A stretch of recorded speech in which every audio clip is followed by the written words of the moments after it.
السلام علیکم ورحمۃ اللہ وبرکاتہ۔ سامعین حضرات، آپ حضراتوں کو سنائیں گے کہ حضرت آمنہ اور حضرت عبد المطلب کا انتقال کس طرح اور کیسے اور کہاں ہوئی۔ جب آپ کی عمر 6 برس کی ہوئی تو آپ کی والدہ ماجدہ آپ کو لے کر مدینہ میں ایک رشتہ دار کے پاس گئے۔ واپسی پر مقام عوام والدہ کا انتقال ہو گیا، انہیں وہی دفن کر دیا گیا۔ اس کے بعد دادا عبد المطلب نے آپ کی پرورش اور کفالت کی۔ وہ انہیں اپنے بیٹوں سے زیادہ چاہتے اور ہزار جان سے آپ پر عاشق تھے۔ ابھی آپ 8 سال کے ہوئے تھے کہ دادا کا بھی انتقال ہو گیا۔ آپ چچا ابو طالب کی کفالت میں آئے۔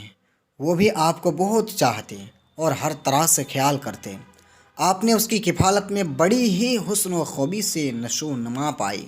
کچھ دن کے بعد حضرت ابو طالب کا بھی انتقال ہو گیا۔ اسی طرح کے ویڈیوز پانے کے لیے ہمارے اس چینل کو سبسکرائب کر لیجئے اور ہمارے ساتھ جڑے رہیے۔ السلام علیکم ورحمۃ اللہ وبرکاتہ۔